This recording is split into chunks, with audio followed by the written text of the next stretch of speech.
So here's the thing. Whenever we talk about racism in Britain, it's always us doing the talking. But I want to know, what do white people truly think?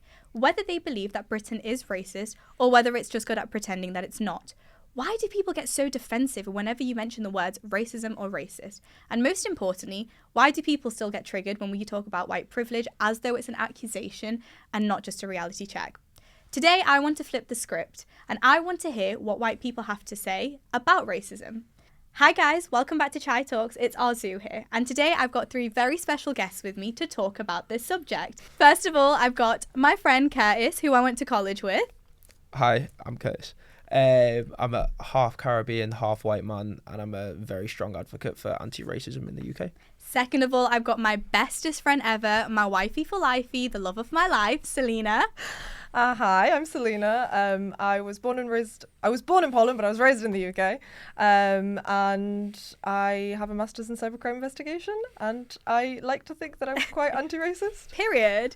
And finally, last but not least, I have got my ex-manager now. Still my work dad is how I would consider you to be. And a very, very dear friend and the biggest racist ever. Alan. I'm Alan. I'm the tokenist of all token whites. I'm going to go with you. I think racism probably bad. Maybe, just start. maybe. Maybe we'll decide. That's what Yeah. we're here for, isn't That's what we're it? here By for. the end of it, we'll have a categorical answer to that. Yeah. So guys, to kickstart off today's podcast, obviously we're going to talk about racism in Britain, okay? And like I said at the beginning, more often than not, you just hear people of colour talking about racism. And I think it's quite interesting to hear your point of view on this matter.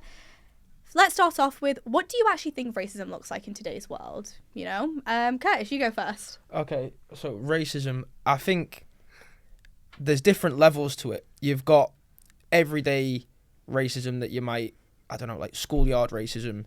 Kids say something about another person because of the colour of their skin or the way they look or the food they eat or something like that. And it's not as malicious. It's more just Casual, would you say? casual. Okay. A bit, we don't really understand other things and it's different, so Okay. we'll have a laugh. There's that, and then there's more malicious forms, so people actively saying that other people have less rights as a human Okay. based off the colour of their skin. I like to think racism comes with the colour of the skin because there's different ethnicities. In the UK, Yeah. you've got black Caribbean and black African. Mhm. In the country of Chad, there's over 200 ethnic groups. Yeah. So, you know, that's not black African. Yeah. So of I course. don't like to say off your ethnicity. It's off the colour of your skin. You're black, white, Yeah. brown, whatever. So that's what I'd say racism is. I'd say it's putting yourself in a position where you think you're better than someone else based off the colour of their So skin. like a superiority complex, basically. Yeah. Okay. Selena? I think I would very much agree with Curtis. Is Yeah. that there's many different levels to it. A lot of it is, but I also kind of think that a lot of it's so deeply ingrained within our society that we don't really realise that a lot of those things Our are society racist. as in the British society. As in the Western societies. Western, okay. Yeah. Yeah. So a lot of things like that you'll say, people don't necessarily even know that it has racist origins, but it's Yeah. such a big part of language. Yeah. And it's such a big part that people are like, well, you know, we've always said it, or we've always done things a certain way. It's a bit like ignorance is bliss in that way. Essentially. Yeah, okay. Yeah. Alan? I think it's, I mean, to a lot of people it's subjective, so a lot of people would have that attitude that it was like, well, I've always said this, and because Yeah. I don't mean something in a certain way, therefore it's not racist. Mm-hmm. So, for example, typically older people who've always said a certain phrase will continue to say it, and because I've already said it, and that was always fine in the 70s, the 80s, or the 90s, and more importantly, because I don't mean it in a certain way, then Yeah. why should I have to stop saying it? Yeah. Not taking into account the fact that, well, just because you genuinely may not mean it in one way, that somebody else doesn't take offence to it or is Yeah. upset by that. For me, racism today is just hatred. It's just hatred towards someone who just doesn't look like you, you know? So, speaking on that subject, do we think that Britain is actually a racist country? Go on, Alan. I don't think it is any more or less racist than any equivalent Western country, Western society. Okay. Now, that doesn't necessarily mean that the answer is no, Mhm. but I think that it's bound up within certain aspects of society. And I think it is also linked heavily, certainly at the moment, with how people perceive that they are in terms to other people. So if they're better off, worse off, if Do you think they're trying to find like a scapegoat yeah, to throw their or, anger on because they're not doing well in life, and then they're seeing these immigrants come round and yeah, absolutely. But Yeah. I think more to the point that they're having a scapegoat thrust upon them by the other government, factors, not necessarily the government. by the higher ups, let's say, I think the people in control. I think the people in control, Yeah. and so that's another discussion whether you think the people in control are the government or not. Yeah, yeah. But I Conspiracy certainly think that theories. it's like a magic act, isn't it? It's trying to say that if the people who have all the money and all the power are essentially what's causing the problem, and they want that to remain that way, then what's the best thing to do? It's try and make out, well, that person there who is basically the same as you, might have Yeah. different skin colour, different whatever, but is basically the same as you. They're the Yeah. problem. We're not the problem. So Yeah. therefore, it's It's them. It's like, have you guys seen that Instagram post where it's like, I swear it's just like any sort of politician, an immigrant, and then just like a poor person. And the politician has like 10 biscuits on his plate. The immigrant has like wants your one, and they're cookies. like, that's the problem. Even though like the normal person can't clearly see that the politician or like the rich person has the 10 biscuits, and they could give you any one of their biscuits, you know? that's it. It's a distraction tactic, yeah. isn't it? And but that's how it's always been. Yeah. And unfortunately, I don't see that changing. If anything, it's Really? worse because, well, the richer are richer now. So Yeah. therefore, and with more money comes more power. Yeah. And yeah, I mean, I don't know how, like, you want to name names, but Elon Musk is a prime example of it, isn't it? And he also now has the platform to do it as well. Yes. And, you know, day by day, it's just examples of him going, well, that they're the people causing the problem. They're not. Do you guys think that Britain's good at pretending that it's not a racist country? I think Britain's always had a little bit of, well, we're not as bad as. Yeah. So, you know, there was the whole transatlantic slave trade, and Britain played a massive part in that by receiving all the goods. We're in Liverpool right now. The city was more or less built on slave goods. If you walk down the Strand Road, you'll see opposite the Liver building, there's a grave for an African slave in Liverpool. But we're taught in school that there was no slaves in England. Yeah. But there's a grave for one, just, you know, less Well, than a we kind kilometre of away taught the from where we triangle are. where like Britain came down, got it, sent them to America, and that's about it. And then we got Yeah. the goods from America. Is that what you were taught? Were you taught anything about this in school? No. In the 1700s? Probably was still largely taught the more polished version of history in terms of, or maybe not so much polished, more just we didn't really talk about it. So Yeah, you fair know, enough. Our history lessons were more sort of World War II, you know, Yeah. like The huge. like the Britain's more positive, or you know, things that were seen as more positive Yeah. contributions to history, if you like. Yeah. So yeah, I think the unfair aspect of saying is Britain more or less racist than another country is, I think the problem is Britain's history, so its scope, its reach, its power was so much bigger comparably to most other countries on earth, that it naturally then pulls in more, you know, aspects of that, which again is not a defence. It's not saying it is, Yeah. but it's not fair to compare Okay. a country like Britain with a country like Belgium or something Yeah. like that, for example. Belgium Continue killed a lot. what you were saying. Belgium killed a lot of Africans. Yeah. Belgium killed, like, you know, I don't want to fact check, but Yeah. there's a big, in the millions, King Leopold II. Maybe killed. I'm not giving Belgium their racist. Yeah, Belgium. Yeah. They still sell chocolate hands because they used to chop black people's hands off.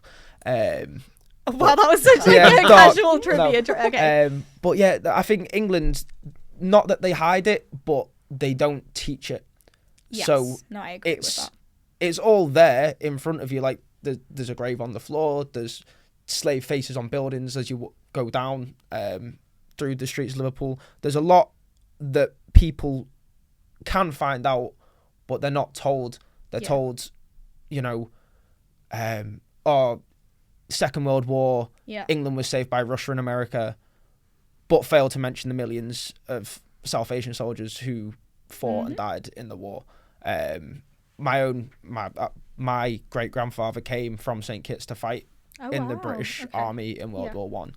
Hence, he had a kid over here, and Yeah. I'm here. Yeah. But there's a lot that's just missed out. I remember in school being told Cecil Rhodes was a great guy. He killed hundreds of thousands or tens of thousands of Africans in one day with a Gatling gun. It's the way it's educated in England. Yeah. I would say they hide it, but the country itself doesn't hide its racism. Yeah. They just hide it from the people that live there. Everyone else in the world knows how bad it is. Yeah. England just don't. Yeah. Do you agree with that? Because obviously you're of Polish heritage, and we're talking a bit about World War II as well now. I think, well, that was really, from what I remember, my history lessons in school, that was basically all that we were taught, Yeah. that Britain saved the world from Hitler. Yeah. And that was essentially it. Yeah. How did Um, that make you feel? Well, Obviously, you were younger at the time. So Yeah, I did you think- know much about?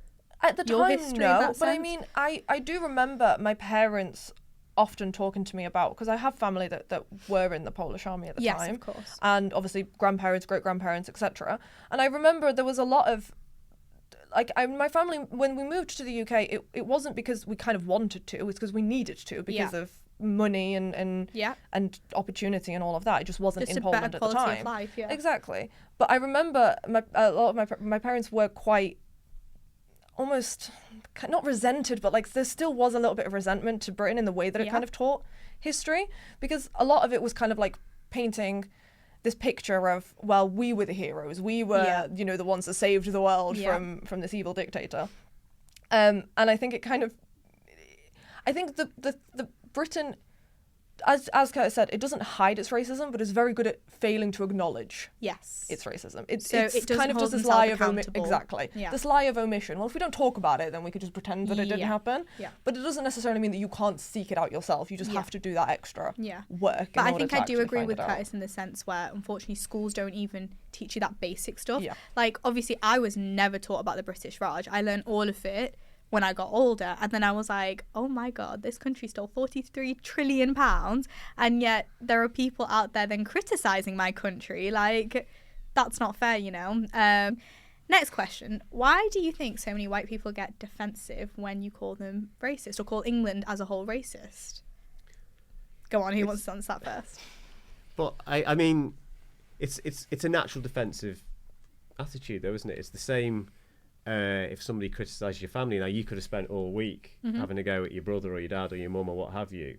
But in a sense, that's your right, that's your prerogative. As soon as somebody else does it, even if they're saying exactly what you were saying, it's like, well, you don't have the right to say that. I have the right to say that, but you don't have the right to say that. Yeah. So I think for most people, even if they don't consider themselves outwardly patriotic, if you throw the suggestion that the country that they live in, they were born in, is racist, it's a natural reaction. Now, maybe if they went away and thought about it, their answer may be different, but I think... So then, do you not think that our outrage should also be accepted to people being racist to us? Because then, you're attacking us in a way, aren't you? You're attacking our homes.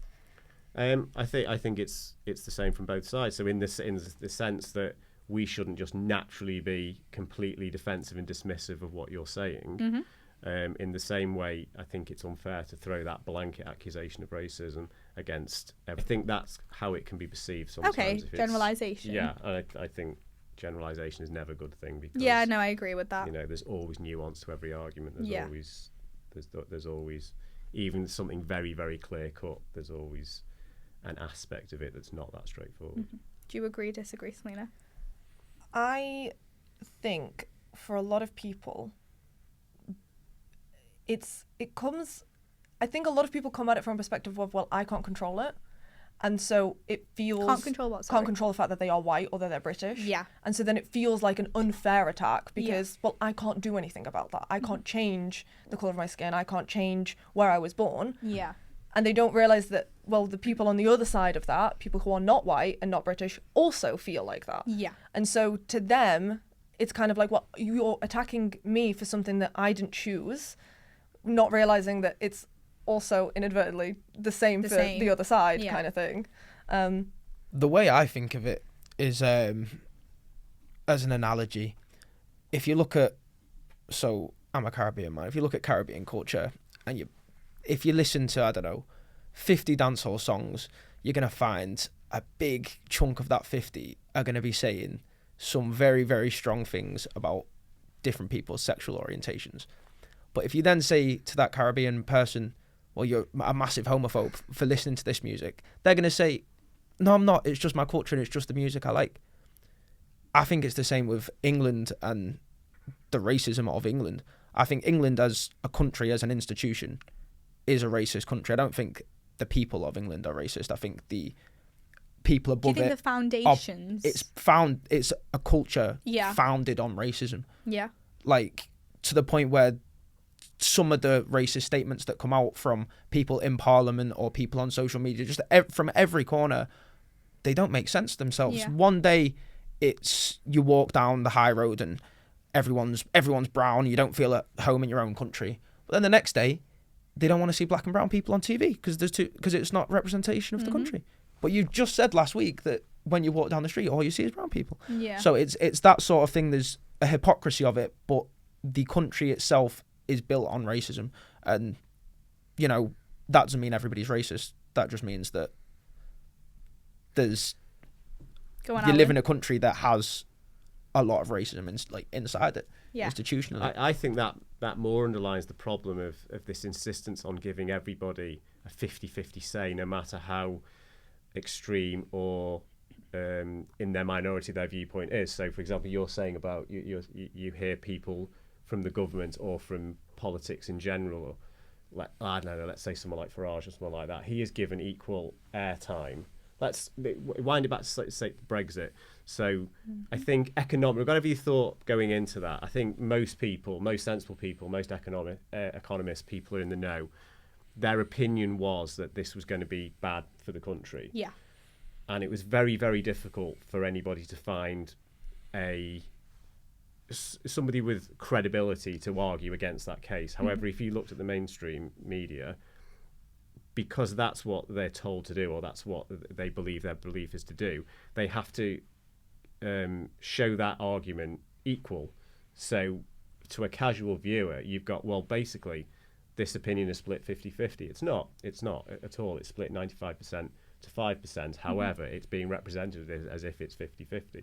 And I think that is how sometimes this issue can come across as well. So how do you think we should tackle that issue then? I think it does fall a lot to the media, and the problem nowadays is what do you define as the media? Because that's a good point. 15, because everything comes under the freedom of speech, freedom of expression, guys. That's the actual act. It all comes under that, so then you can't actually stop policing stuff because that's censorship, and then that becomes an issue in itself. So but at the same time, if I watch regardless of what you think about the BBC, but I personally think if you watch something reported on there, I think to a point that has been fact checked. I can believe. Really? I think so. Yeah. I think. Do you not think the BBC is a bit? I think with the BBC, a great example of how racism is just being fed to us, almost like as discreetly as possible, is 2 weeks ago. Prince Andrew handed over his royal titles. Big, massive headline. Prince Andrew hands over royal titles after sex scandal with Epstein. Yeah. So it's a big thing. Prince Andrew is named. His title is given to him. He's Prince Andrew. Yeah. Just last week, an Ethiopian sex offender has been deported. He tried to hand himself into the police. The police sent him back home. Okay. His name's not in the headlines. Migrant sex offender does this. Yeah. Tries to hand himself into police and is sent home.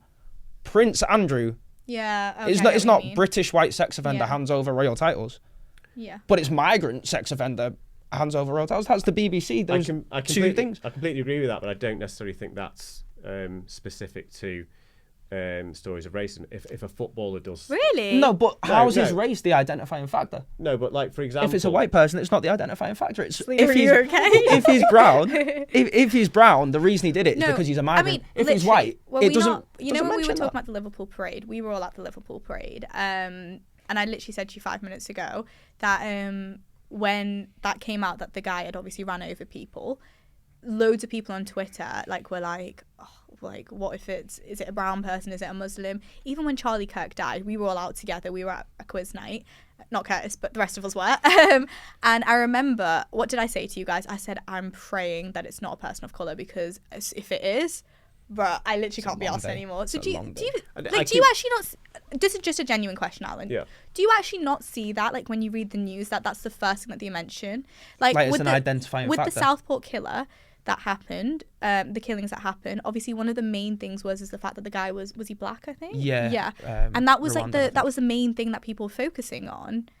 So, But then with all the other things that happened in Southport, like the mosque being set on fire and such, they didn't mention It doesn't the race mention at anything all. about the race of people. Yeah. okay, so just to wind back a second, so what you were saying about the Prince Andrew thing, I totally agree with you, but I mean, So you are anti-monarch it's- anyway, so... yeah, I'm a Republican, Yeah. so it's not the best. Exactly. But so There's two almost identical stories, but It one is of them is put down as migrant sex offender, and one of them is heralded. He's given his titles away, Yeah. yeah, so he shouldn't be Prince Andrew. Yeah.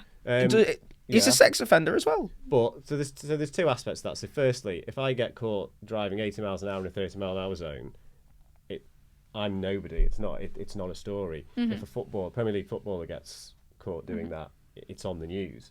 So it's not just about the person; it's about their status. So, and secondly, the Prince Andrew thing has had a lot of press. The other day I watched on Amazon the second documentary. Who watches anything on Amazon? That's the first thing here. I Like, watched what- some things on Amazon. Really? To be fair, yeah. I had a free trial. It's fine. Okay.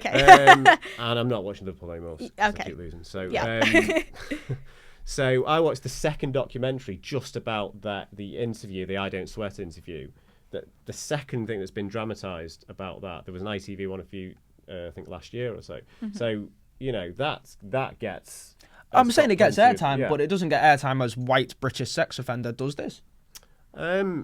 But that's what he You is. know He's what, a white next British time sex I'll offender. send you a link, Alan, next time. But when it's I when it's a think- brown person, it's brown person does this. Yeah. Jimmy Savile did it. Wasn't white British sex offender. Yeah.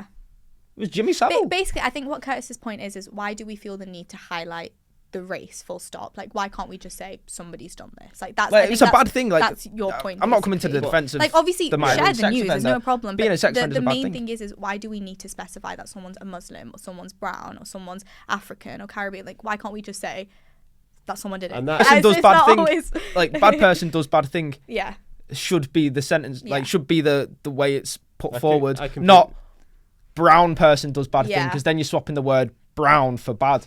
Absolutely, I completely And then agree. it's But that's why going back to when we were talking about, for example, the BBC. I think that's how it is reported on the BBC. And in fact, there's Really, that's how you see it. yeah, that's. I think they've had criticism in the past for not naming the ethnicity or the gender or Yeah. what have you Yeah.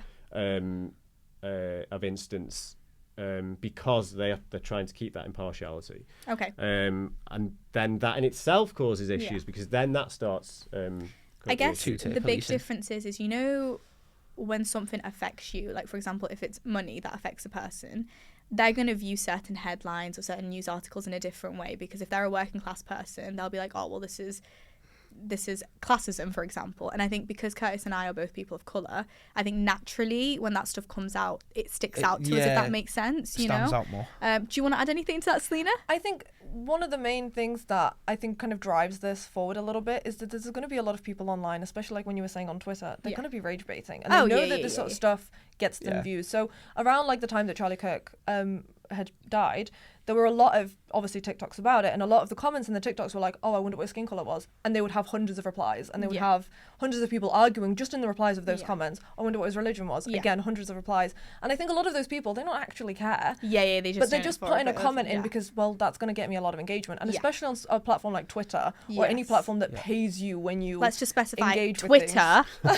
Just saying. Yeah. especially on any platform that you can make money from the amount of people that engage with you on a certain post, on a tweet, etc., you're going to get more of that. And I think, Yeah. but I think that people don't realize that that does push this kind of agenda further to kind of have this need to specify their faith, to have this need to specify their Yeah. ethnicity and skin color Yeah. and gender and where they're from Yeah. and all I of think these kind of because things. it's gone too far, as in like, because that's always the talking point. Like for example, if a brown person does something, a Muslim does something, and so, that now when they try and take it back and they are impartial, like Alan said, I think unfortunately that's the only thing people can notice is like, okay, but now you want to be impartial, but you weren't impartial back then, But that's the big concern. So you've underlined exactly there, Yeah. which is the original point I'm making. My worry is where people get their news from now. Yes. And again, I'm not trying to let's say, I don't know, BBC News or ITV News or whatever. I have a little bit more faith that if they're reporting a story that there is some effort gone into verifying the facts,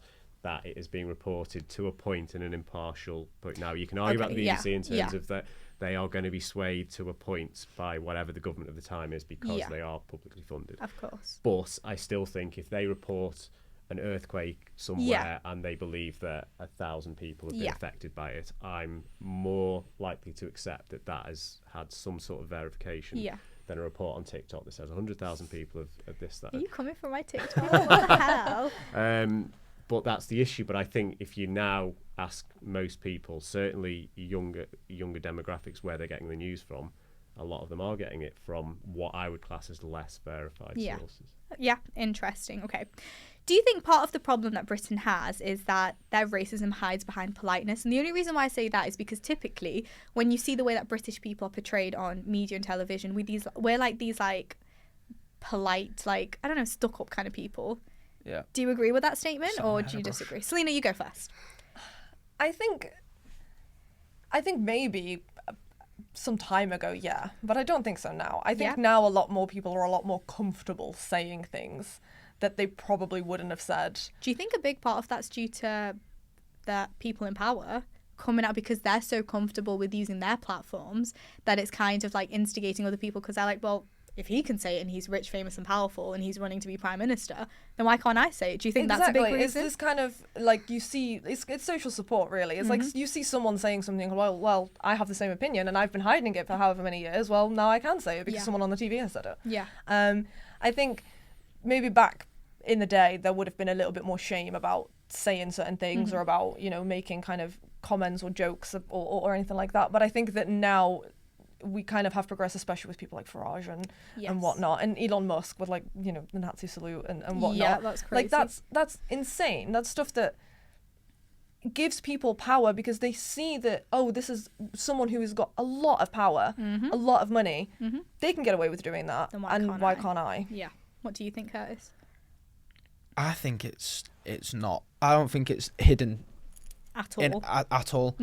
I think there might have been a stage of maybe 20-ish years, but there was times in the 80s there was a little girl's party in London who she was only little, I can't remember her exact age, like under 10. Yeah. Her birthday party, a little black girl, they set it on fire.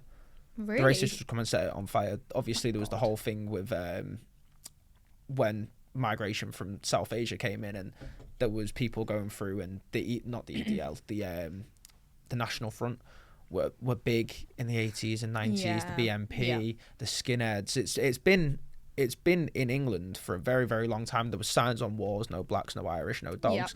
This isn't something that's just new. That's spout out of nowhere. New. It's always been there since. Like, I've heard stories from older people in my community where they used to have to walk around with like not a knife, but like a fork or something. I don't know. No, like what's a machete? I don't actually know what that is. There's a story about my nan and a machete, but I won't bring that one to the table. But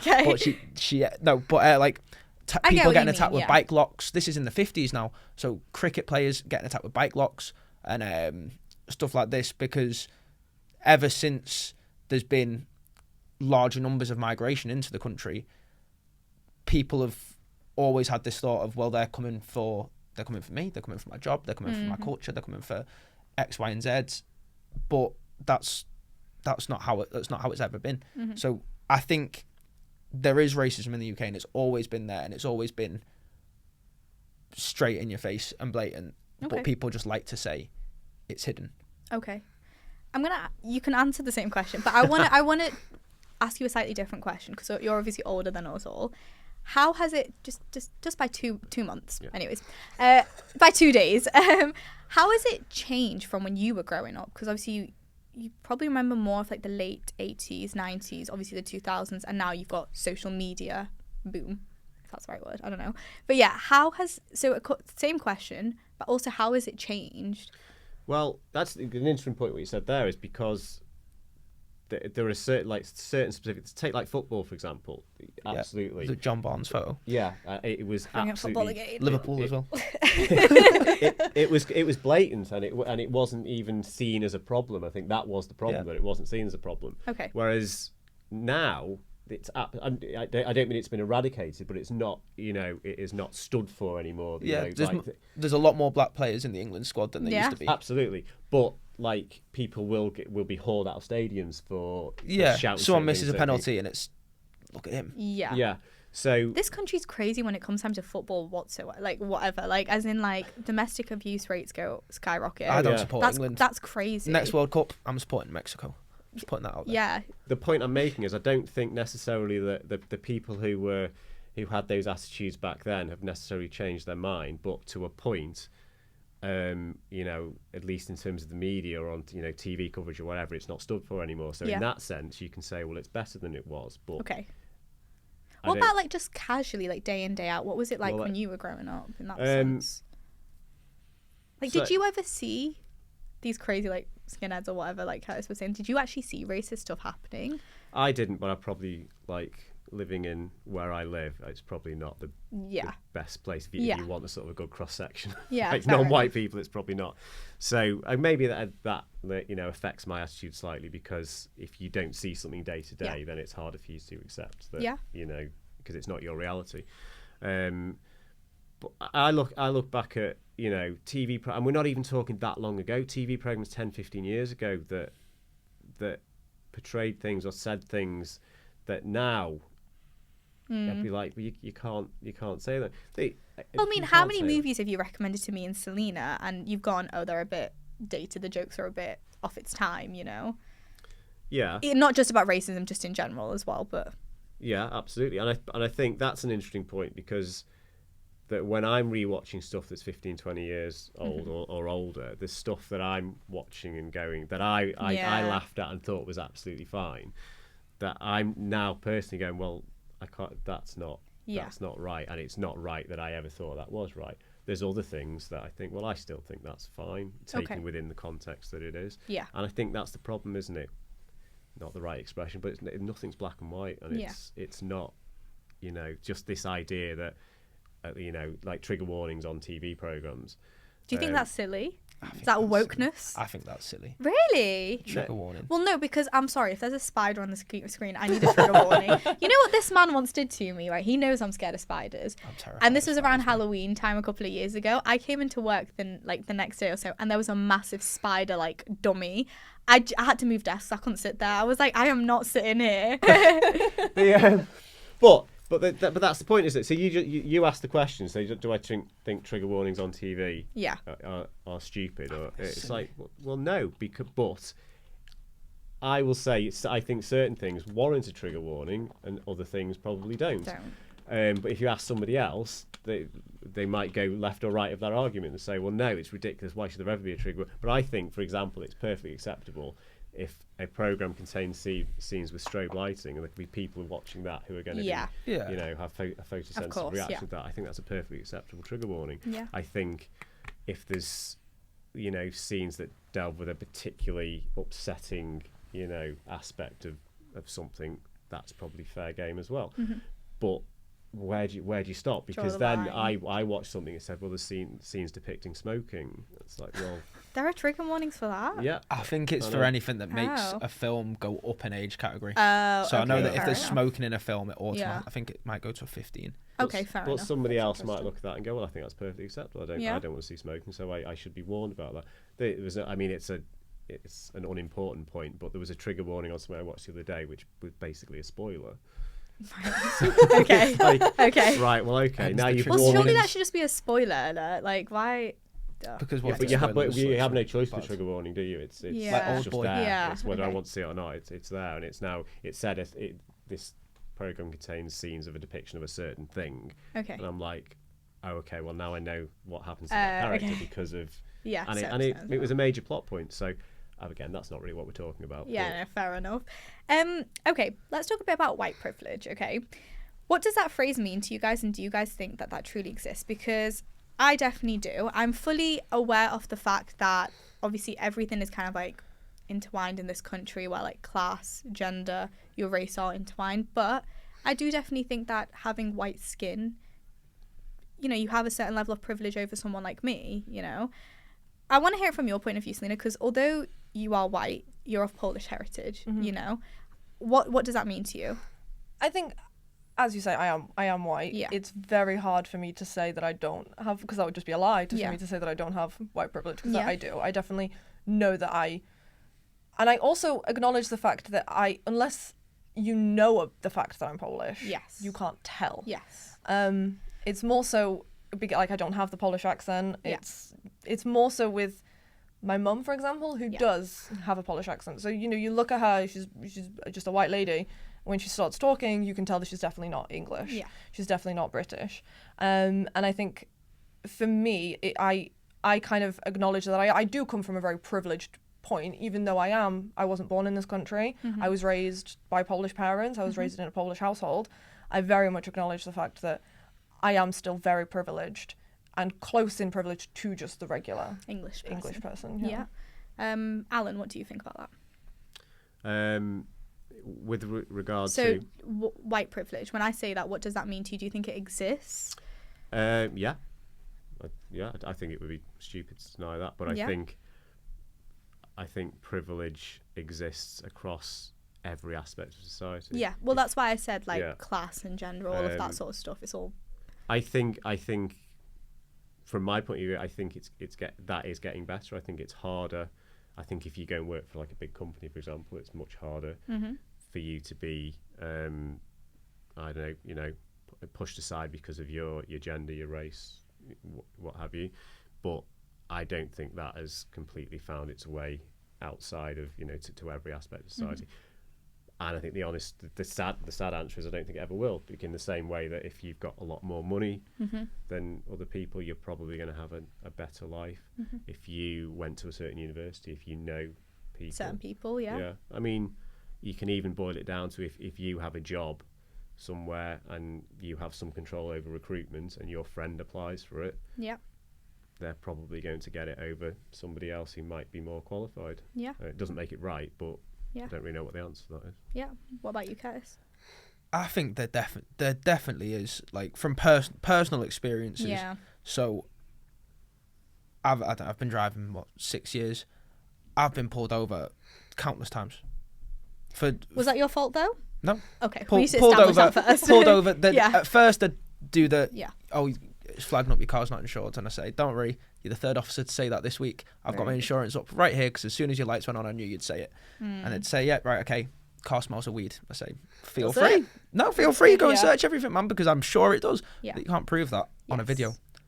So they do that, and I'm not the only person this has happened to. Yeah. It happens to my dad. Yeah. My dad gets pulled over regularly. Yeah. That's Just- so bad. It's a thing that, as a white person, you probably wouldn't. I get pulled over at least 5-6 times a year Really, that's so bad. for just driving normally. Yeah. Driving about if I'm driving late at night. If I'm driving late at night, I'll get pulled. Almost guarantee. If I'm driving late at night and I see a police car behind me, it's pulling me over. Yeah.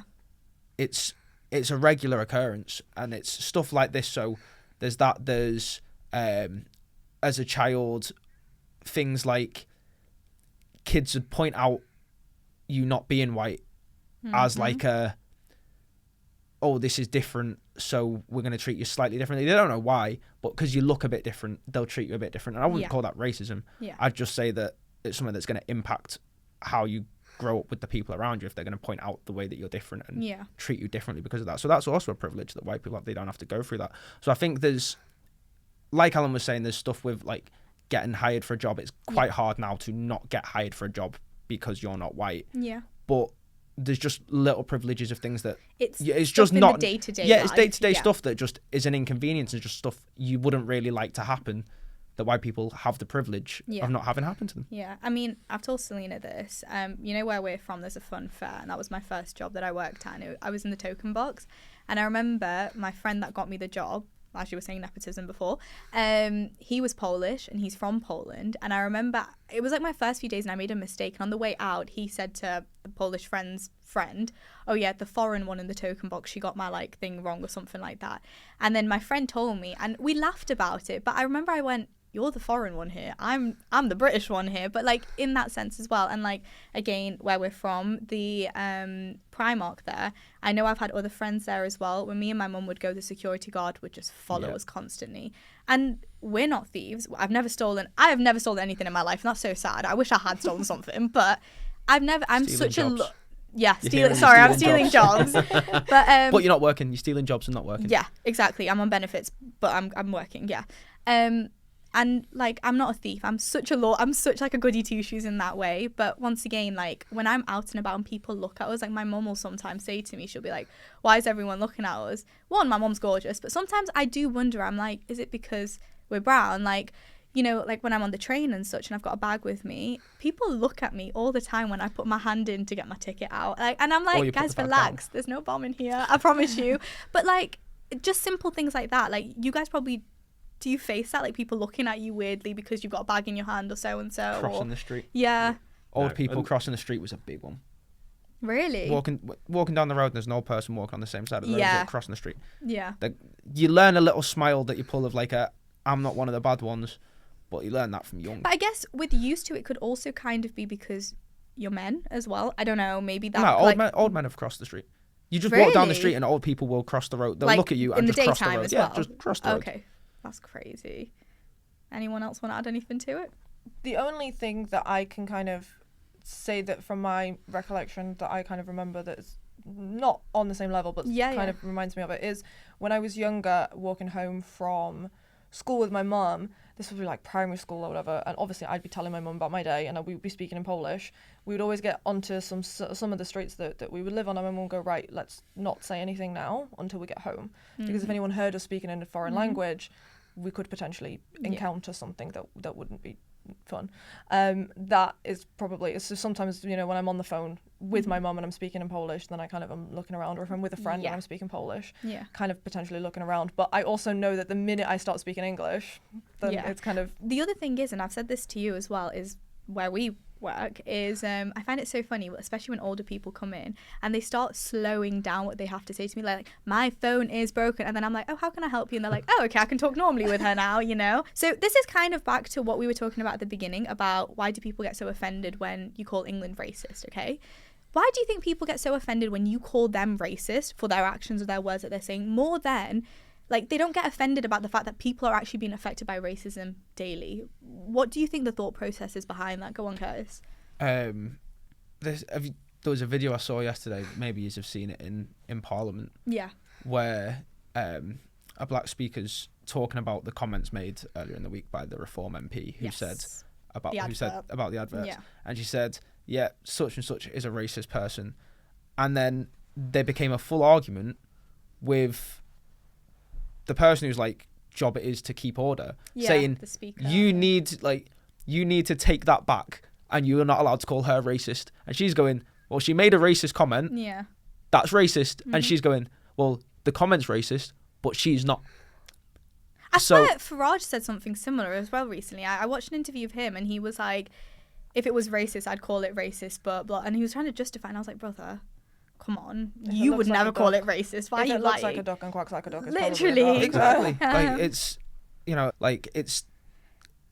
I think people get offended by it because it's a dark title to be called. If it's a title of hatred, you're being told that you hate people, and you might make racist comments, and you don't, in your heart, you don't hate brown people. They can't. You might have black and brown friends, Curtis. Exactly. How can you be racist? My fridge is black. It's one of them new expensive ones. Literally. But like, no, because sometimes in their head, the way I like to think of it is they're wrong. They're 100% wrong. And, you know, I don't want to call people stupid, but sometimes people are stupid for believing the things they are. But they do believe that they're not immigrants are taking the jobs. They're coming over and they're a threat to our women and children, and we're just trying to protect. So although that might be wrong and you might be a little bit dense for thinking it, if then I was to say to you, well, you're wrong, you just hate everybody that's brown, they don't know they hate everybody that's brown. Yeah. They just think that they're protecting the world and that their name's Clark Kent. But their name's not. It's like they're just I think the they don't want to be called someone that hates things. It's a strong word because they think they're doing the right thing. Yeah. But they are just wrong. Yeah. Like they are just racist. Go on, Alan.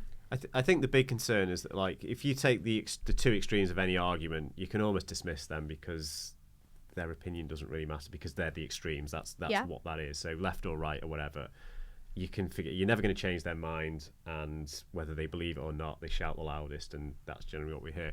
The concern is when the sort of the middle ground start thinking like that, and that's when you have the problem, because that's actually what will sway which way we go. And generally the middle ground are going to listen and react to what the people in power or the people with influence are saying. And I don't think, again, forget those two extremes, but in that middle ground, I don't think anybody who you would accuse of being racist genuinely in their mind thinks that they are. And so I think, therefore, that when they're told they are or they're accused that they are, then that's why that's an upsetting thing. Because I think regardless of whether you are or not, if you don't believe you are something and you're told you are, then... Like, I believe I'm a millionaire, and I live like I'm a millionaire, even though I have no money, but still. Go on, Celina. I think that it comes from two different things. I think, for one, we all know, or at least most people will agree, racism is bad. So to be called racist is a bad thing. Bad, yeah. But I agree that a lot of people who are called that, they don't think that they are actually racist. Yeah. They don't actually think that. Why do you think that, though? Because they come at it from a perspective of, well, I'm protecting myself, I'm protecting my country, I'm protecting people who don't often get protected. Because I think that a lot of people have this perspective that white people are kind of punished or kind of treated differently because they're white, treated less than, and that we're trying to kind of flip the way the society worked. And I think it's a bit of a silly perspective. But I think the other part of your question as to why actual racism isn't taken as seriously, I think it's because it is incredibly normalized. I think because it's such it's so ingrained within society that, like, well, it's always been a thing. So to take it seriously now is kind of like, oh, well, here we go again. This is another thing that we have to say, another thing we can't say, another thing that, etc. So I think that people who see themselves as defenders of Britain, exactly, kind of come at it from like, oh, well, you're taking away our rights. And I think, because I think that for a lot of people who have been in a position of power, equality feels like oppression. Yeah. And to them, they don't see themselves doing anything wrong, and they feel like they're being punished for it. The people in power, or just normal people? Yeah, well, both. Yeah. This kind of goes back a bit to our white privilege question as well that we were going to say, because I was going to add this point then as well.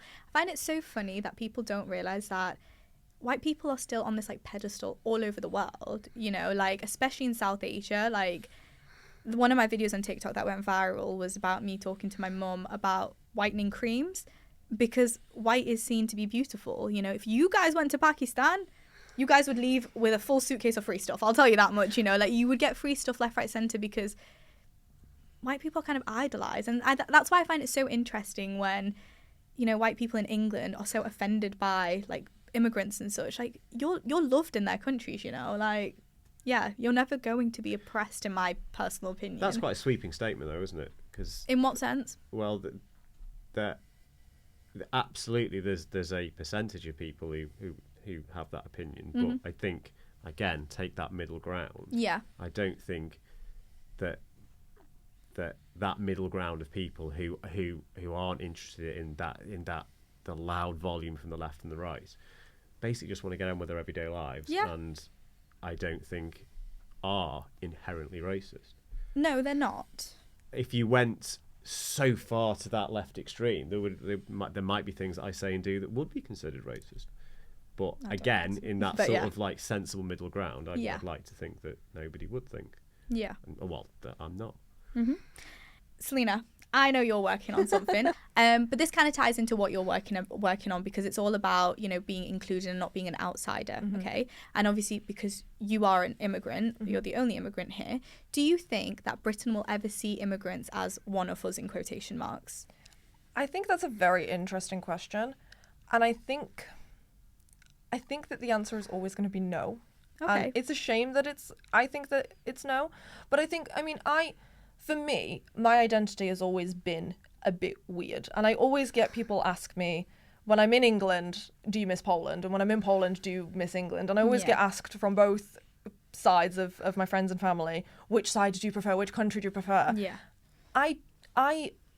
In England, I'm considered very Polish. I'm considered someone who grew up with Polish traditions. I celebrate Christmas Eve on the 24th. Yes. I have very different You speak traditions. Polish I at speak home, Polish. We have, obviously, I ate growing up a lot of different foods than my friends would have at the time, and I wouldn't have eaten a lot of the stuff that they did. Yeah. But then in Poland, I'm considered too English because I didn't grow up in that culture. I don't drink necessarily nearly as much as everyone in Poland does. Well, isn't the answer, again, say no if it is, but when you're asked when you're back in Poland, you miss the UK, and when you're here, do you miss Poland? Isn't the answer, well, I miss certain things of both things? Yeah, to a degree. But I think that it brings into question which one I consider to be home, because the question is always, do you miss home? And it's like, well, for me, I don't know where that is, because here in the UK, as much as it is my home, I have obviously your life here. Exactly. Yeah. I've built a life here. I've got friends. I've got family here. There is a big chunk of my family who I'm related to that lives in Poland. I never got to, growing up, go to my nan's house for a weekend or do all of that sort of stuff. My nan would babysit me on Skype. That's how it would kind of work.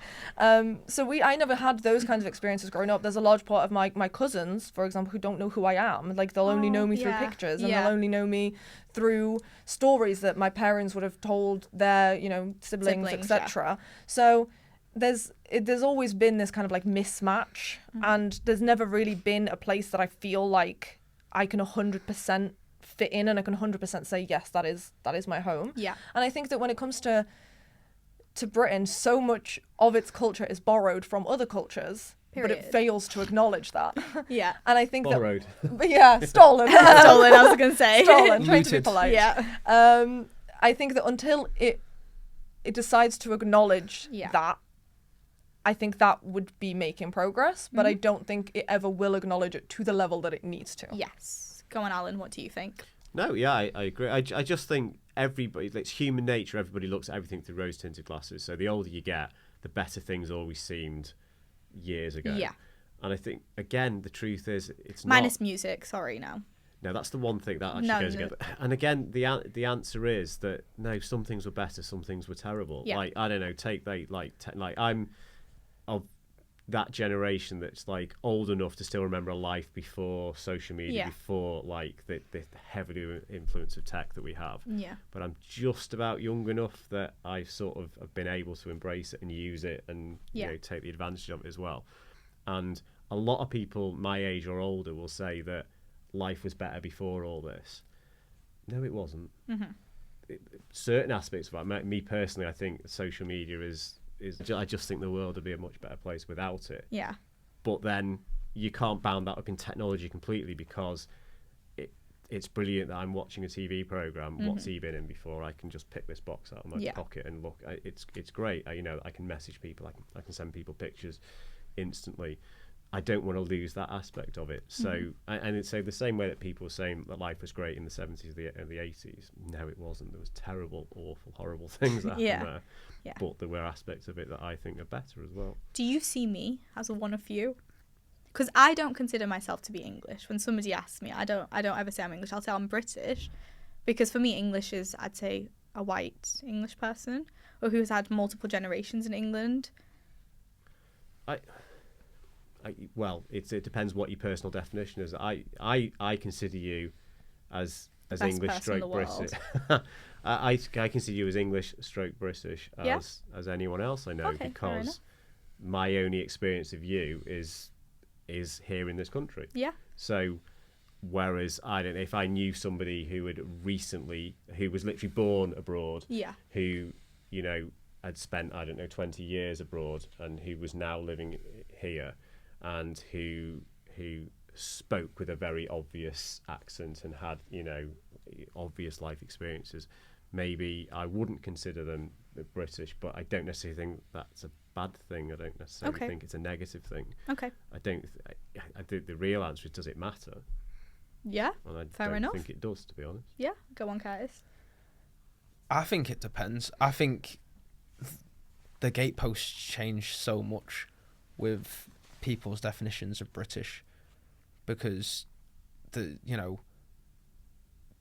back to football teams, you've got Declan Rice used to play for Ireland. Does that mean he's Irish? I only found out recently that you didn't have to be from the specific city that you play for. I didn't realise you didn't even have to be from the country that you play for. I was Raheem Sterling was born in Jamaica. Yeah, I didn't know that until somebody, I was like, why is Ronaldo playing for like Manchester or whatever? I was like, that makes no sense. I think I asked you that. Yeah, I was like, it blew your mind. what That, the? didn't it? Yeah, I was like, what the hell? But yeah. Yeah, so like, I think England has so many different definitions of what it expects people to be British.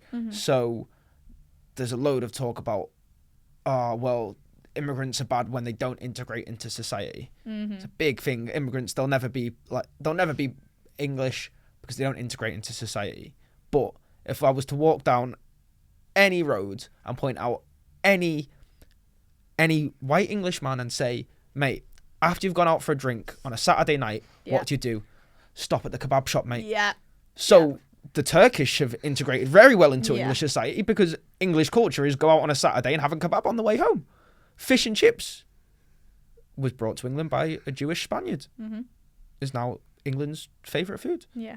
National dish. I mean, did chicken you see tikka after masala. the reform? I mean, we've spoken about it so many times, like the reform thing, and they were going to like kebab stalls and like Indian stalls to go get food, like And with their little flags. like on their literally, back. like. Yeah, these are the all right ones. These. But now Want them all out, mate. Now you're getting into what's your definition of what constitutes British or English. I mean, I'm a Republican, fiercely anti-monarchist, and I don't like hot drinks. By a lot of, Controversial opinion. the second one is often more controversial than the first No. one. But so by a lot of people's definition, I'm quite anti-English, and I'm not at all. Yeah. But I believe that I'm allowed to have those opinions and not like tea, and think that we would be fundamentally better off without a monarchy. Yeah. But I still hold opinions that I'm still consider myself fairly patriotic. Yeah. I think it's getting harder to be patriotic Yes. as it goes on. But Because there's someone that we work with who will also be on my podcast at some point, and I know I've had so many conversations with him about this, because obviously I don't drink, I don't go clubbing, I'm Muslim obviously, and he just doesn't understand why I don't drink and why I don't do these things. And so sometimes I wonder, like, am I then British enough? Like you were saying, Celina, like, although I've actually never been Pakistan, my mom is very Pakistani. I speak Urdu, I eat the food, wear the clothes all the time, and it's like, well, where do I fit in as well? So yeah, interesting. This is more to you, Alan, because obviously you've been a manager for hundreds of years at this point. Yeah. No. Do you think people still look at people of colour as diversity hires? Because obviously the other phone shop manager that works in a store nearby to us, I remember I told you this at one point, he made me laugh. Like, he didn't mean this in like a malicious way or whatever, but I remember he came into work once, and I think he just asked me one question, maybe about Ramadan, and I answered, and he went, great, that's my diversity check done for my training. And I was like, what the hell? Okay, you could have asked me something at least more interesting. But yeah, do you think that's still a thing? Or at least over the past 15 years of you being a manager, have you ever noticed it being a thing?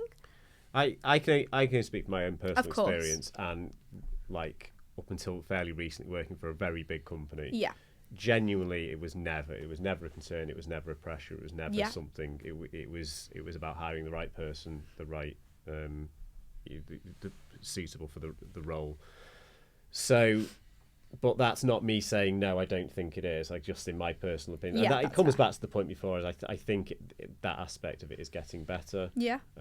Because I think the onus now is, from my personal point of view, I'm quite lazy, and we know. If you're recruiting somebody to do the role, then if you're recruiting somebody for a certain reason, whether you wanted it to be a woman or a man or a white guy or whatever, as soon as you start looking at those aspects where you're tripping yourself up, because then the real question of are they suitable to do the job becomes almost secondary. So therefore, if you hire somebody on one of those criteria, and they're not capable of doing the job, well, that's the concern I've got. So I would hire based on who can do the job, and I don't care I mean, I make jokes about that, but I don't think I've ever been hired for a job based on my skin color. Actually, I feel like it's always been because of my merits. Like, either they think I'm good or they think I'm crap. Like, you know. I honestly think that for most people in today's world, we just care about is this person I hire gonna create make more my life issues. easier? Yeah, absolutely.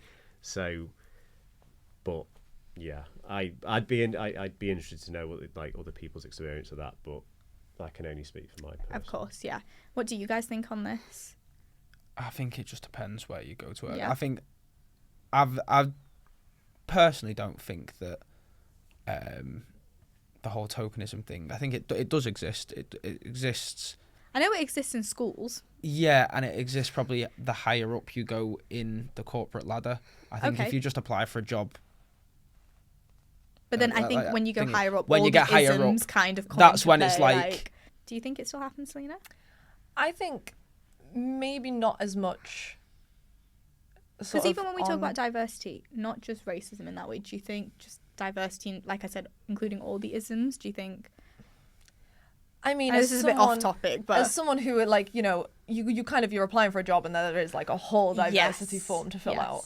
I think it's more so for the companies to kind of cover themselves up and be like, look, we're not discriminatory. Look, we hired someone who's bi. And I think it's one of those, but I also kind of see why companies kind of push that, or I see why there is kind of a need for it, because if you're going to hire a group of people that is going to make some kind of decisions about something, you need a different perspectives. And if you're only hiring people who are straight white men, especially in like a technology field or anything like that, you're just going to have a very limited view on a lot of things. It isn't until you start bringing women, people of colour into that kind of group that you kind of maybe potentially are open to different perspectives and be like, well, you know, maybe this can be understood in a different way, etc. So I can see why it's kind of necessary to force certain companies to make those decisions, to hire people who are not necessarily, you know, the same, to kind of broaden those horizons so that there are different perspectives that are being kind of talked about and looked at.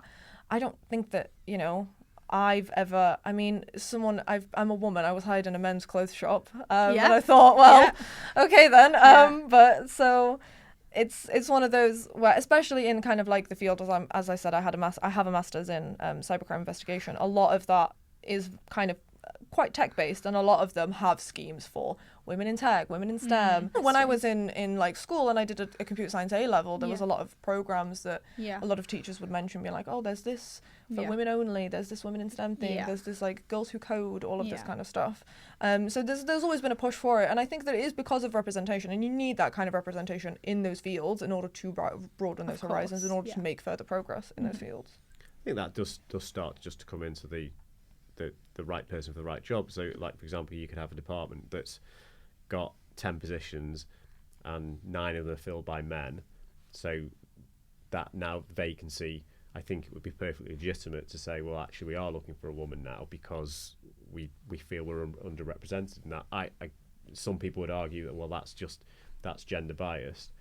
You could argue, well, it's not really. So it's all down to perspective as well, the way that you see something. Yeah. Whereas if you've got a fairly equal mix of men and women, then you might think, well, it's more open to, well, you know, it's fair game. We won't stipulate we want a man or a woman. Well, because I remember at one point in the phone shop, I was the only girl, and I know you were like, maybe we need another girl, but it wasn't because like you wanted to look a certain way. I think it was just because there were like 4 men and I was the only girl, and there are genuinely like some older women that prefer going to the women, and that's just how it works. So that's a prime example where I felt, though, actually maybe if we do actively start looking for a woman that does fill the criteria of the right person for the right job. Came. Exactly. I was right here. But again, I wouldn't have then just hired if we'd had 10 so candidates. Picky. If we had 10 candidates and the only female candidate was clearly not suitable for the job, then you know we wouldn't have gone that route. But I think if you'd had an equal mix of both,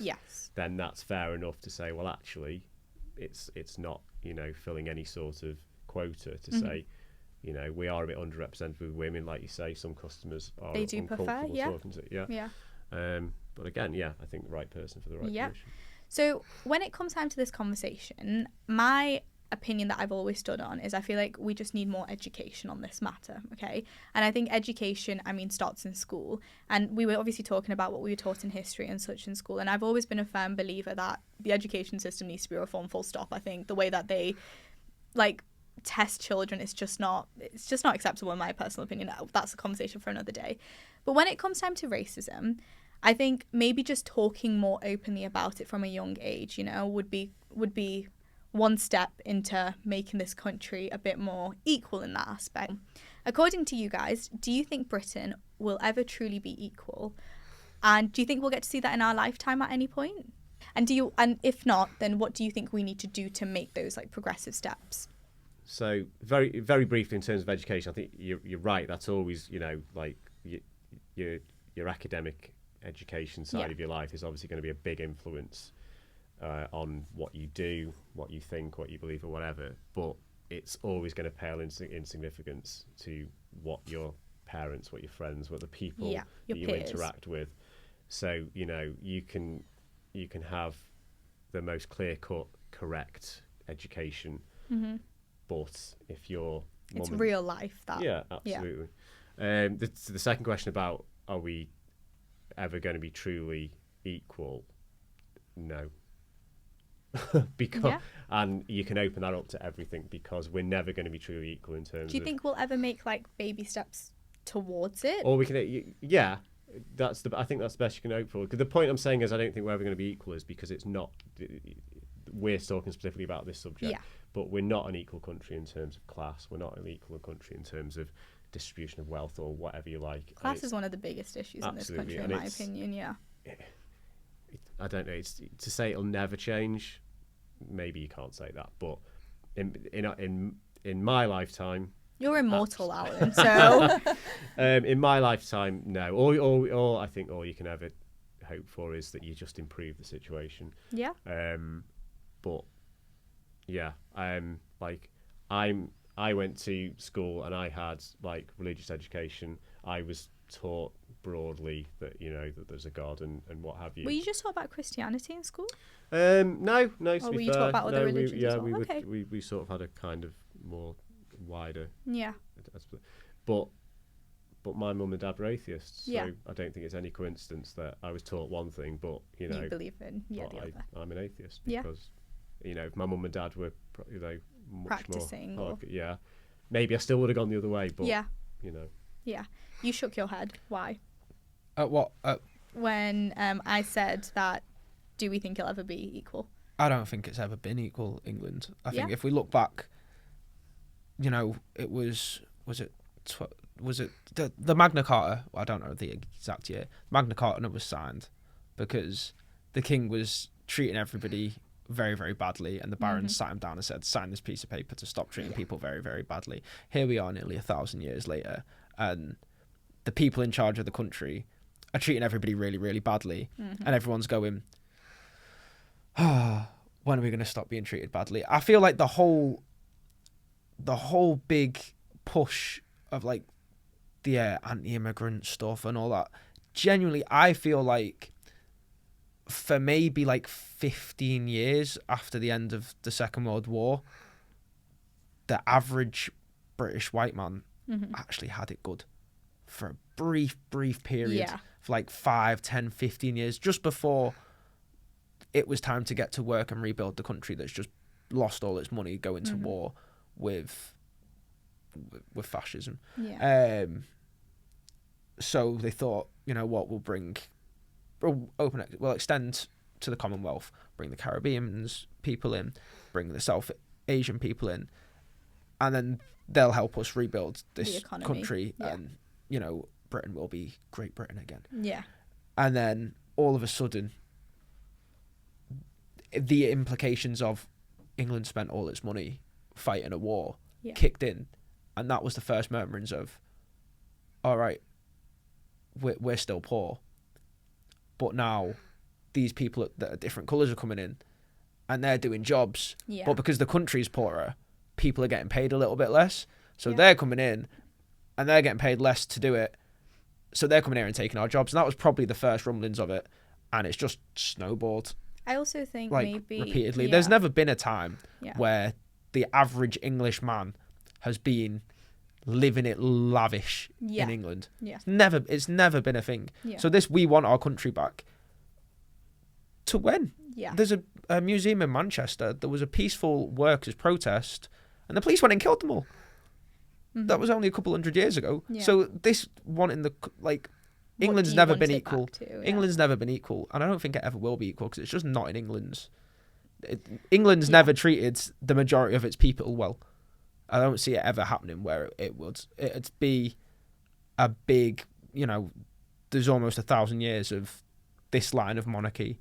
Before then, there was another The thing. idea of that's an The English people- problem, though, that's, again... I think it's just I a was gonna Western say, problem. yeah. I think it's a whole absolutely. Western problem, but Honestly, I think this it's country just alone a world problem because Yeah. I is think not that's how gonna be- humans are innately. We're selfish, Yeah. and if something is working well for us, back to two things that you said, I think people reminisce back to the time after World War II because we still have people alive from like 10, 15 years after World War II ended.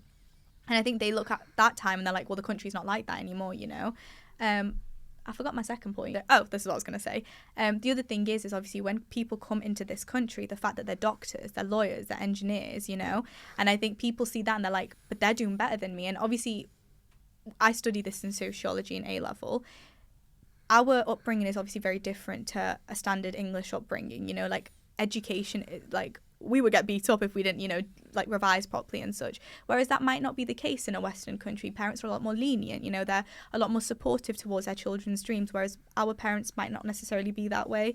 And rather than understanding that, they just see these brown people are doctors, but I'm not a doctor. But I'm like, you need to put the work in to be that. You can't just get it because you want to be it, Yeah, and that's the education side of it, isn't it? Yeah. Because it doesn't whatever my situation is, there's no way I can try and convince myself that like a trained doctor Yes. is taking a job away From that you. I'm qualified Yeah. for. I can't be a doctor. I'm not qualified to be No, a doctor. exactly. So it doesn't Yeah. matter how many Yeah. jobs there are or aren't in that position. I can't get that job. Yeah. The jobs I'm qualified for, they're available. Yeah.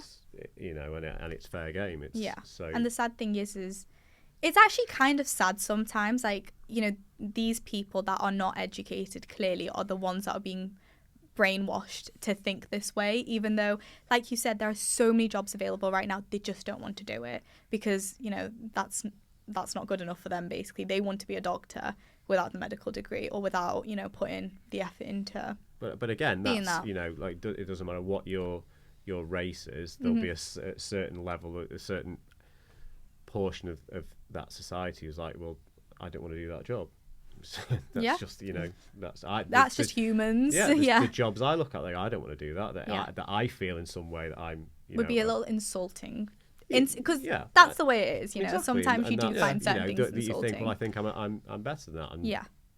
maybe I am, maybe I'm not. Yeah. But the point is, but the idea that someone from Poland or wherever is coming over and stopping me being an astrophysicist or whatever. Yeah, Celina, what the hell? I mean, you are. Sorry.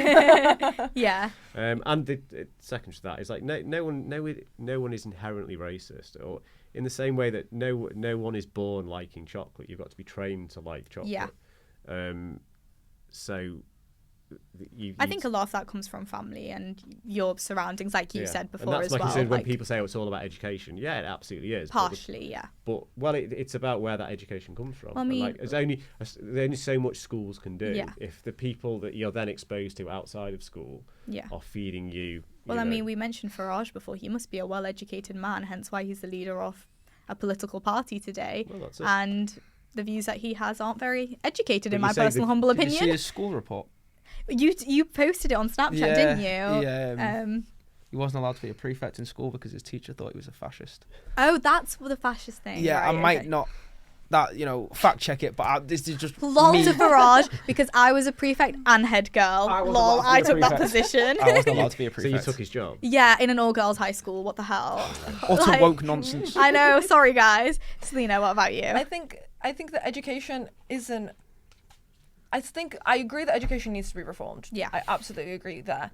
But I don't think that it can be reformed in any way that is actually going to make a change. Because Okay. I think I had this conversation with someone else where I was like, this sort of stuff needs to be taught in school. And they said, well, you remember what school was like. Nobody wanted to be there. Yeah. You're being forced to learn about something that you did not see how it had any real life Impact. impact. Yeah. And so if you force kids to learn about something, they're not going to want to learn about it. So regardless of how much you change education, how much you change the curriculum, kids are not going to want to learn about something they don't feel like is important to them. Yeah. I think the thing that is the most valuable is the experiences that you have in school. I think the friends that you have, the people that you're exposed to at school, the content that you consume, your family, the kind of the trips that you maybe potentially take with your family where you visit different countries, explore different cultures. But I think that is coming from a very idealistic perspective, because you're never going to be able to achieve that for every child in the UK. Yeah, of course. That's never going to happen. Yeah. I think that in terms of answering the question of can Britain ever be equal, I don't think that is ever going to be the case purely because of human greed. And I think that regardless of what's going to happen, even if in some magical utopia we're all on an even playing field, there's going to be someone's going to go, do you know what, actually I do want a little bit more here. Yeah. And there's going to think of something that you know, like, well, you know, and then they're going to think of something, and then they're going to pick on you for that, and it's going to start the cycle again. I think I like to think that humans are, as you said, that humans are inherently selfish, and I agree, but I also like to think that we're built for community. I like to think that we're built that we need human connection, and that we need to help each other out, and we need to be less selfish. And I think that that's a conscious decision that we as humans have to make in order to further help society, because it's that kind of goes back to like everybody wants a village but nobody wants to be a villager. You kind of, in many different communities, you have people who will just help you out, like in terms of knowing your neighbours. That used to be a big thing. I remember back in the day, my neighbour would just knock on my door and be like, have you got a protractor? I need to borrow it for my homework. But you don't get that anymore. You don't get. I don't Do you disagree? Yeah, I think Okay, I go do. on. Because I think you can always look for examples. It doesn't matter how small, but like for example, I live in a small block of apartments. There's 8 apartments. If Amazon or whatever, nobody's ever in the day, so and Amazon can't get in, so, or whoever. So when you come back, there's just piles of parcels just literally left outside, and whoever I don't really know the names of my neighbours or anything. I don't know them other than to say Personally, like, hello to. But I guarantee whoever comes back, when they go in, we pick those parcels up and we just put them inside. Now sometimes we might. Depends how bored they are, I might go and stick them outside the actual door, but the worst case scenario, we just stick them in the inside bit that's shut down. Nobody's spoken to anybody about that. There's no sign up to say to do that, so why are we doing that? Would you say, just a question, if you heard someone in your, like, let's say your block of apartments, they were going through a tough time, would you go see them? No, genuine. There's a reason why I'm asking, but just a genuine question. Would you go see them? Would you go check up on them? It depends what you mean. So, like, I've had a situation a few years ago where there was like a big commotion upstairs, and it did sound like that somebody might, you know, there was something going on that wasn't. And I did go up and knock on and just asked if everything was okay. But there's a difference then between maybe hearing a rumour that somebody's, you know, feeling a certain way. Probably not. No. The only reason why I ask is because I come from a community where we turn up to anyone's house at any point of the day. I don't know if the same thing happens in yours. I think the same thing would maybe happen in yours. Like, they'll just turn up to people's houses just to like check up on them, or just, you know, like literally randomly they'll just turn up for dinner. An English idea that you sort of like, you don't really want to, you know, I mean, we do secretly want to know what's going on. But, you know, outwardly it's like, well, we don't want to intrude, or I don't want to, you know, don't want to get involved if it's, you know, I don't want to stick my nose in where it's not wanted, sort of thing. Examples have got, you know, advantages and disadvantages, haven't they? Because, you know, like you say, there could be a situation that, you know, somebody could need That's help quite or sweet of you, assistance, though. That's sweet but of we you. don't get involved because for the fear of, you know, not wanting But to. after saying all that, I will say Alan is the most helpful person ever. You know, genuinely, like, everyone. No, you are. Like, if I say I need something, I know you'd be there. You literally came out 10 p.m. at night to sort my car out for me because it needed to be jump started. Like, people don't do that for each other, you know. So. But you say that, but I think I genuinely did. I don't know if you would have turned out. I feel like for my mates, I would. Yeah. I genuinely would. Oh, you Like see, my that's friend. a friend. Yeah. And I think that's where, if you're looking for like some sort of like hope for, you know, the future, I think most people deep down inherently are good people. Yeah. But I think the problem we've got is that the vocal extremes of the side aren't, but they're the ones that are getting the most coverage. I always say it's the vocal minority. Yeah, and you absolutely. think that that's the majority, but I actually don't. But you their know, influence like, is being unfairly represented. Yeah. And then, but that in turn then does become influence. Yeah. So, guys, does anyone else want to add anything else on? Sponsored by Shawnee. Okay, Shani, if you want to sponsor me, go for it. There we go. To end it off, I have stolen this. Oh, sorry, did you want to add anything on, or you No, done I'm with done. it? Are you done? Happy, Selena? I think we've solved the problem. Yeah, There we go. racism Yeah. ends today Well after done. today's podcast episode. So to end this off, I did steal this from an Indian talk show. Obviously, I'm going to do a little rapid fire round. Okay, I'm going to spit some things at you, just quick. Don't think too much about it. You How don't old? What does spit mean? like. So I'm going to just throw these questions at you. Thank Is you. that better? Yeah. Quick answers. Don't think too much into it. Obviously, if we want to discuss any of the questions further on, we can do it. Okay. So the same questions are going to go to all of you. Okay. More racist: Britain as a whole or America? The United States of America. America. No, I don't. No, I don't think you can. Again, Really? it's too sweeping a statement, because the problem with America is it's that the vocal minority are so much more vocal. The vocal Also- minority, Alan. So many states in America want to ban like abortion. I was Yeah, going to but- say, Yeah, can you that's not call it a racism, though. minority when Nah, the most America's- powerful person America's in the up world there. Yeah. is part of that The minority? point I'm You know, making he's is that like Bombing, he killed 2 Trinidadians, didn't he? Oh, did last he? week, yeah. Oh, I didn't He's know that. dropping bombs in the Caribbean to go warmongering in Colombia and Venezuela. absolutely, because they're I don't think there's any like drug you know traffickers. argument in terms of that. But you take like America is such like a tapestry of like it's basically like 50 different countries. You can take a state like California, which is on the whole is quite a liberal state. New York, I believe, is quite a liberal state. So I would say that some of the stuff that Trump comes out with, or that those type of people are vocalizing it almost as like a normality that a lot of normal Americans are horrified by. So You haven't seen TikTok yet, brother. I will put you on that side of But a TikTok. lot But- of normal Americans voted for him. Yeah, Despite like- all of that. Yeah. There are people still alive today You know what that I were will around say? when they were hanging black people in the In- street. and Or, I think Brexit happens and everyone's like, This oh isn't what my I wanted. God, Yeah. the immigrants yeah. are still here. Yeah. I yeah. think that's the difference between the left and the right. That the right have no problem in voting for someone that doesn't stand for all of their beliefs, Yeah, I Yeah. agree. while the left definitely do. Yeah. I If agree. you disagree with a politician who's left-leaning on one issue, that's enough to not make you vote for them. When Yeah. in reality, whether you support everything that Kamala Harris said or did or etc., she was the lesser of two evils, Yeah. and had more people Yeah, I thought, don't let's like any of vote them, for but someone yeah. who's exactly. Yeah. There were She's two a- bad But- choices. yeah. However, Best out of a compared bad to bunch. Trump, the right are more united. The Exactly. left are more fractious. Yeah. But sorry, you were supposed to be To the quick rapid fire. fire. Yeah. Yeah. The point I'm making is I'm not saying whether the US or Britain are racist or they aren't racist. Your question was, is one more than the other? And my answer is I don't think one is more than the other. No, I just think America is maybe. But if you unfair. had to say, It's like Gun to the South head. Africa or Quite America. American. I think the perception is America. oh my God, certainly. this man, somebody make him prime minister. There we go, politicians. I know, yeah. Okay, be honest. Do you feel safer around people that look like you, Alan? Yes, maybe. Okay. as in white people. In general. If I'm talking about Polish people, I don't actually know. I was Yeah. but in terms of, I don't necessarily feel unsafe around Yeah. Anyone else? anyone else. Yeah. You're just safer with what you know. Yeah. Well, Sorry. in a broader way, I feel safer around women. Yeah, I think So that's- yeah. Yeah. Go on. You know what? I feel like if you put me in a room full of mixed race people, I'd be quite chilled. So yeah, Okay, perfect. we just don't exist in big rooms. Privilege. Do you think that's you, Curtis? Me? Yeah. I think so. Yeah, Selena. Yeah. Am I privileged? Yes. Yes. Okay. Would you date someone that your parents wouldn't approve of because of their race? That Even if your parents didn't approve of their race. that stings. My parents are 2 completely different races. They can't. They could never try that one on me. So I'd say yeah. Yeah, I probably Selena. I don't think my because mum I'd struggle would. to find someone.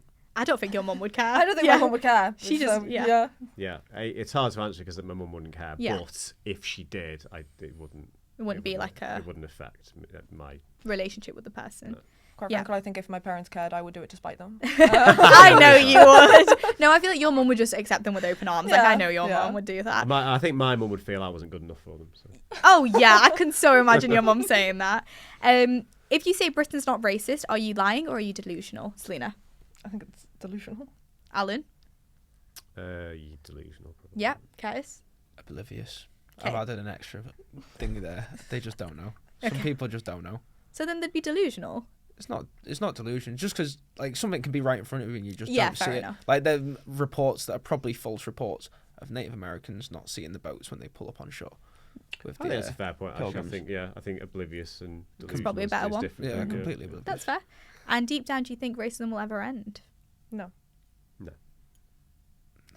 Okay.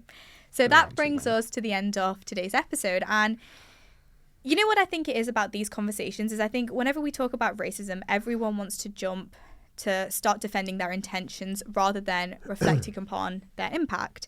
And I think maybe that is part of the problem is the fact that we're so busy trying to prove that we're not racist rather than stopping to actually ask, what does racism look like, you know? And in today's world, racism isn't necessarily always slurs and violence. It can be silence, it can be avoidance, it can be pretending not to see something, which actually makes you compliant in it because, you know, you're a bystander to all of it. And the truth is, sometimes you can't fix what you refuse to see, like we said. So that brings us to the end of today's episode. If you guys enjoyed this episode, if you're watching this on YouTube, I've always wanted to say this, please like, comment, share and subscribe. And if you're listening to this on the podcast platforms, please leave me a 5-star rating and give me a follow. If there's anything that you guys want to hear me talk about, drop me a message on Instagram, on TikTok, whatever it is. And please don't forget to follow me on ChaiiTalks, my Instagram and my TikTok. Thank you so much to my lovely guest today to have this conversation with me. I really appreciate it. Obviously, I know that this one conversation is not going to end racism tomorrow. I know that. Well, that's but what like, I came You here never for. know. oh, sorry. You never know. Well, It that- might Never know. just stop. Melissa's fault. Nigel might watch it and learn. be like, oh, actually, I'm going to change because of ChaiiTalks. But like I said, I do think it is important that we hear everyone's point of view when we talk about this stuff and not just the people that are suffering. And it was a very insightful conversation. So thank you all very much once again for all of your love and support. And I can't wait to see you in my next episode. Bye, guys. Salami, eggs and bacon. Thank you so much. Very good.